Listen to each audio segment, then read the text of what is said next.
Welcome to News in Context. I'm Gina Valeria.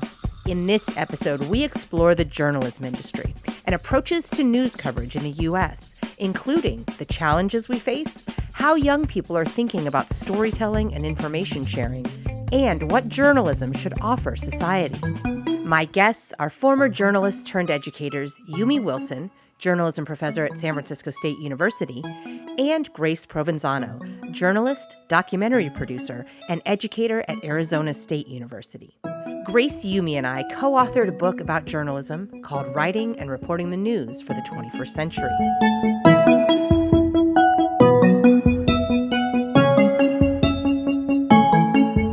The three of us, pulled a book together a few years back to try to update how journalism was taught or how some of the basics were taught and get at some of that. And we all pay attention to the industry. We all pay attention to the trends. So I think I'll start by asking you, what is the one thing you see changed in the industry, maybe that has caught your attention the most or that you're the most concerned about? Grace, let me start with you. That's a loaded question because there are so many things happening and the digital world is changing as we speak. So it's really hard as a working journalist to keep up with a lot of the changes. The thing that just pops into my mind first, I was doing some freelance work in Des Moines during the Iowa caucuses. And it was a real eye-opening experience as to how the reporters have to do everything. I'm not just talking, posting on websites. We're talking during live shots or between live shots.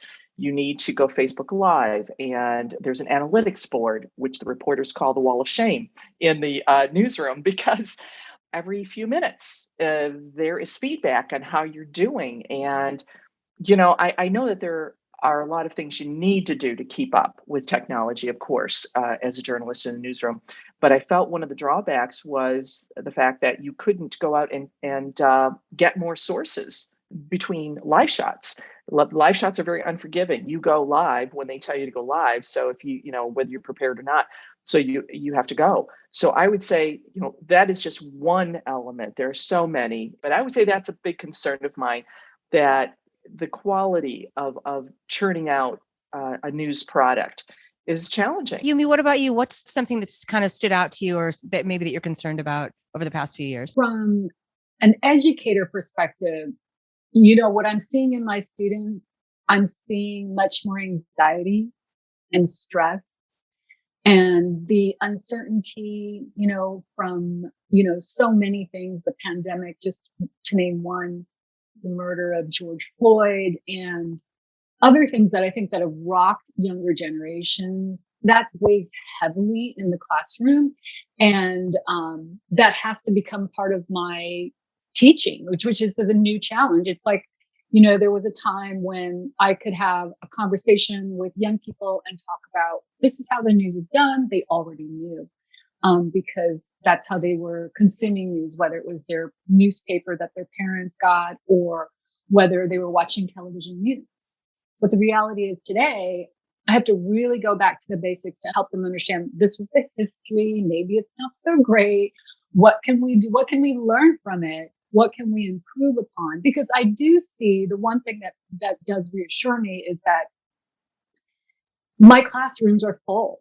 And that means, and it's not me, it means that young people are very interested in storytelling and very interested in learning about news and doing better and changing the world through that medium. So I'm heartened by that, but I would say that's definitely the biggest thing. Yeah, I think on both counts that what you said, I'm feeling that too. And in particular in the classroom, there's been a shift, at least that I've noticed, of instead of this like voracious, like I want to dive in, there's this, I want to fix the world, but there's this, instead of being curious, it's more, I need comfort, which is great, which is fine. But it's that curiosity has been sort of like all these existential crises are swirling and it's daunting for them.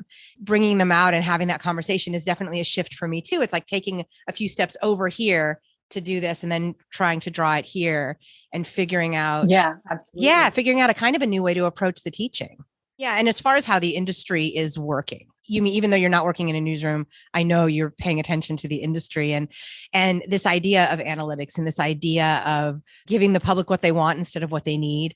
And I think there's been a slight shift in the other direction, but we're still dealing with that. We're still dealing with sort of the impact of social media. And well, if they're just going to go somewhere else to get what they want if I don't give it to them. So how do we do news and how do we do journalism in a way that informs the public while still making it, I guess, interesting or compelling enough that they actually want to consume it? So Grace, as you've been thinking about what you witnessed during the primaries, what have you been thinking about as far as how you might want to tackle this issue? Yeah, if I had a solution, we have another book. Yeah, exactly. At least another new chapter. Totally.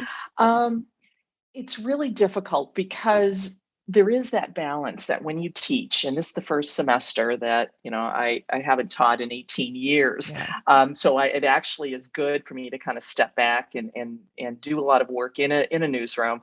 I'm in the same newsroom as the West Coast Bureau of PBS NewsHour. So I'm kind of, in the throes of observing and trying to keep up. It's challenging as a now working journalist again, and trying to get material for future classes to try to find that balance of keeping up the enthusiasm.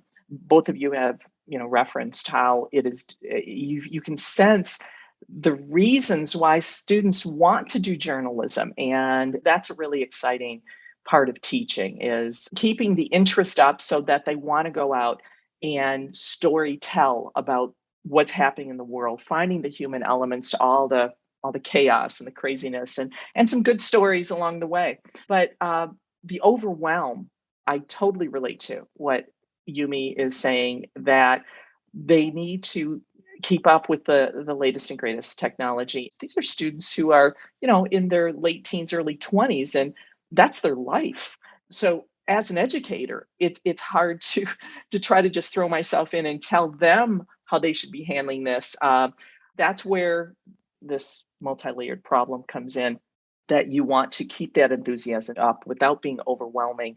This is in no way the answer, but I find that it's kind of comforting to break it all down to the basics and say, this is why we're here. Where's the story here? And just kind of clear the table of the noise. I think it's refreshing. It's hard to get inside their head, but to say it's okay that we can just set aside all the noise and get down to the nuts and bolts as to why we're here. So that's just a basic thing I do. Yeah. I had a really interesting experience a few years ago, pre-COVID. I was with my students, and they go out and for the beginning journalism class, they cover one story, an event, something that's already happening. And I said, okay, you're going to cover this, whatever event, choose an event. And they were like, wait, no, what are we doing? I'm like, I just told you what you were doing. Okay, wait, you're covering an event.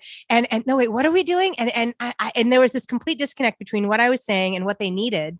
Like, I couldn't figure out, what am I not saying? Like, I feel like I'm going over this very deep.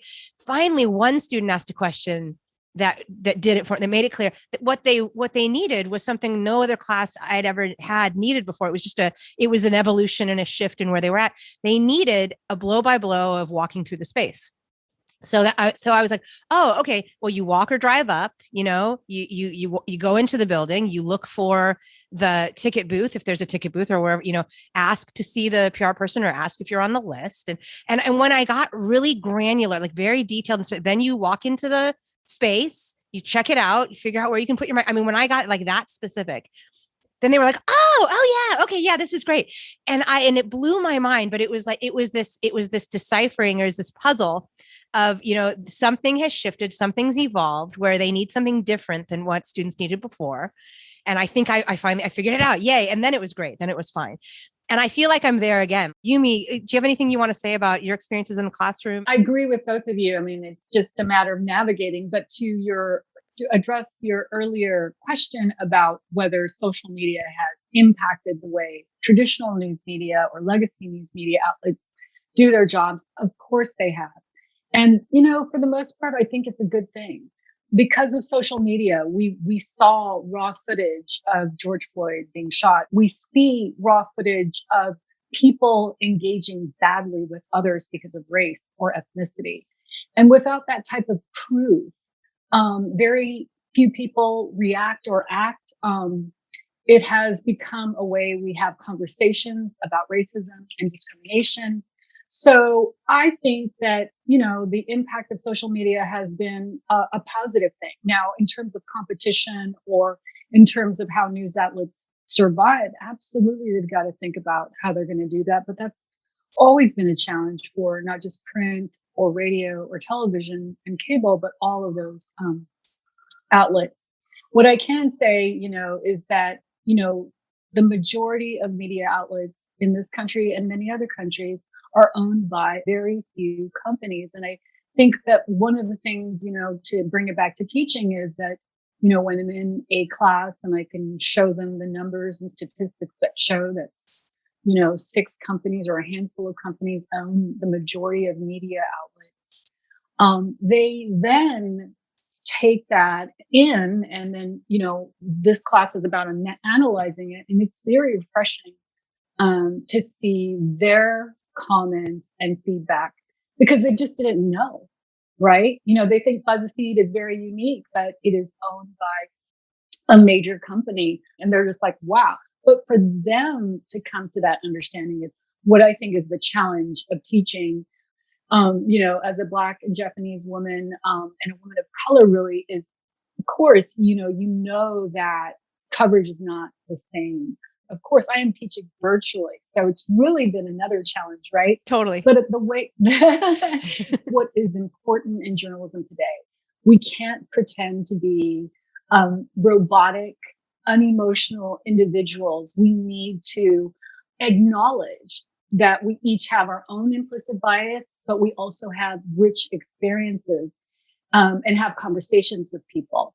To that effect, I think that media outlets understand that. They're trying to figure out how to do that. I do see a difference when we think about television news to something like online magazines, especially local television news. To me, seems much more entrenched in the way they have done things. They'll start with the weather report and, kind of walk through crime. When it bleeds, it leads. But that's turning off generations of people, young people. And I think it behooves local news outlets to think about, is that really representative of my community? When you think of public interest and you think about the acts that have passed under, what started out as the FRC and now the FCC, there was intention early on to make sure that all of these stations that have the airwaves are thinking about their communities. And I would love to see more local news outlets do that, and not just cover, the crime, the murder that happened down the street, but also tell us about the nonprofit group that is trying to do something to help people who are homeless and living in camps and tents around the place. That idea of covering the community. And I think the questions of, you brought up, really the idea of implicit bias and opinion and where we come from, and no one comes from nowhere. And that there isn't just one objective standpoint. There may be an objective process, which I definitely want to dive into. But first, I want to talk about that point of, you mentioned earlier, Yumi, that most news outlets are owned by very few corporate owners. And that has led to kind of a diminishment of community journalism. And instead, a lot of syndicated work, a lot of reliance on, say, the Associated Press, which is great, but that's more national, loss of jobs locally. And so a lot of nonprofit outlets are now kind of cropping up to try to fill that void and cover the community or the diaspora of the community well. So Grace, let me turn to you. You're working for PBS station. So I wonder if you have any thoughts about community journalism and community coverage. It's a nightly public affairs program called Horizon. So it takes on local issues. It's all about local issues. It's a Phoenix PBS, but it's really statewide. It is one of the places you can still go in this area anyway for local news long form reporting, which is, it's sad to say, a dinosaur. You don't really get 3 to 6 minutes to tell a story anymore. I wanted to comment though about the traditional local news, the CBS, NBC, ABC affiliates. The caucus work I did back in Iowa was for a CBS affiliate.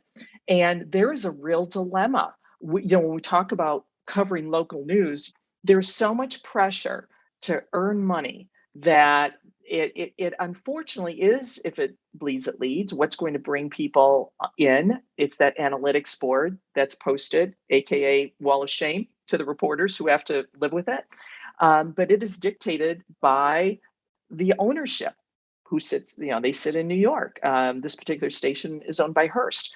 And a lot of the decision makers are not news people. And it's been that way for quite some time now, probably 20 years or more. And so they look at the numbers, and if something doesn't fly, then they're thinking, what can we do to tweak it? You're listening to News in Context. I'm Gina Valeria.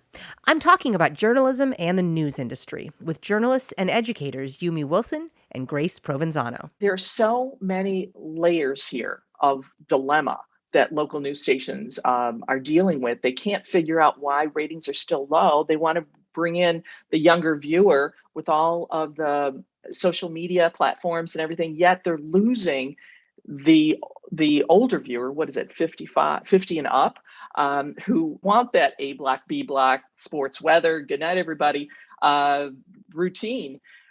But how do they change? They haven't quite figured it out, because local news is still losing in the long run. So do I have an answer? No. It's a really long way of saying, I don't know. If you don't mind, Gina, I'm going to pose a question. Sure, please. This has to do with citizen journalism, that they hold as much weight. Yes, citizen journalists gave us the George Floyd video, and that changed the way things are done. The guy who videotaped, and I do mean videotaped, the Rodney King? Yes, he just passed away. That person kind of set the tone. And this person is just unknown to history for the most part, right? Until he died. And so recording something as a citizen journalist, he just happened to have a new video camera. And so those, you can't stress enough how important those people are to telling a story. But there's a certain training that goes into being a journalist, how to dig. Would Watergate have happened if we relied just on citizen journalists? And my question is, how do you feel about the citizen journalist as someone who, should they be held up to the same standard as someone who is trained for many years in the profession to tell a story? I think that ties in to what you both have been mentioning, what Yumi and Grace, you both have been mentioning about social media and why isn't, so I'm going to start here and then get to your question. Why isn't local TV news taking hold among young people? Because they're on social media getting their news, and there's a lot of citizen journalism, and there's a lot of misinformation too, but they find their interest there, and they can dive in depth, and they can do their own digging, etc. And I think social media is presenting the news in a way that younger people are used to getting their information, and they also can find things, and they can also get around and outside some of that corporate ownership. I mean, I think that's changing, but I think that's still true. But as far as citizen journalism, a Pulitzer was given to the young woman who filmed the George Floyd killing. And I think that was right. For me, it's not one or the other. It's a part of a spectrum of doing journalism. Are you doing journalism in a moment, or do you do journalism every day as part of your career? To me, I always think about it as doing journalism. And yes, a citizen journalist may not be trained, but are they contributing to helping increase our understanding, to helping contextualize, to helping inform? And then, yes, maybe the trained journalist will take that and carry it forward. But I think citizen journalists are an important piece of this whole puzzle. Those are my thoughts. Yumi, how about you? I completely agree. And I even think of it as just being a citizen of this country, is when you see something that seems wrong, you record it and you report it. But what I will say is that training is more essential than ever, because there is so much misinformation and there is disinformation. So training, even what I've found from students, they don't plan to become journalists, but they're so happy that they learned what it means when a trained journalist goes after sources, how they come about sources, why they use the entire name, why they avoid anonymity in most cases. Media literacy, if you will, is so important to have for young people, because they're not getting it from anywhere else. Having said that, I do think when newsrooms say, well, I'm only going to write stories or report stories that focus on crime or sensational, And that's the only way I'm going to make money. I completely disagree because I feel like that's just your excuse. I mean, look what's happening in the web world. You know, young people are reading human interest stories and profiles about people traveling. They're reading stories about a green environment movement. They're hungry for lots of different stories. They're just not being given those stories in the traditional places, and that's why they don't go to them. It's the responsibility of a news outlet, especially if you're losing numbers and you don't know why, to understand why young people and why all people, myself included, why have we turned away from traditional news sources? Are we really getting the full picture, or are we living in fear because the top 5 stories of your short program all create fear in my mind of how it feels to live in Oakland, for example? It's got to stop being the argument about, well, we'll only make money because, you know, this is how people. That's not true. That's not what, you know, the audience is doing. Podcasts, for example, if you look at the Pew Research Center report that's done annually, and it shows that podcasts are increasing through the roof.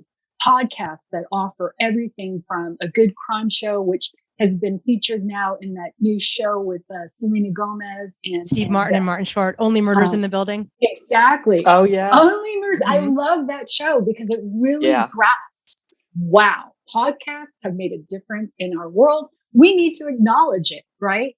And we can learn from that. If we want to have jobs in traditional media outlets because they are the ones that pay right now, if we want our newsrooms to grow, we can learn from what's happening in the non-traditional world and embrace it. You know, I mean, make it better, because that training will help us, right? Yeah, Yeah. absolutely. I think when you were saying, I love both your answers about citizen journalists, by the way, that there's room for everybody. Yeah. And we just need to train our students, teach our students quality. What is quality journalism? But when we mention about local news, one thing that is just, I don't know how they get out of the trenches with this one, and that is traditional format of 22 minutes of news, sports, and weather. That is a relic. Pains me to say that, but there's something to say. You got to change with the times, and they were slow on the uptake. They really thought social media was a fad, and a lot of people did. But as a news organization, somebody should have seen the writing on the wall at some point to I say agree. we got to get going. And I think that they missed the boat.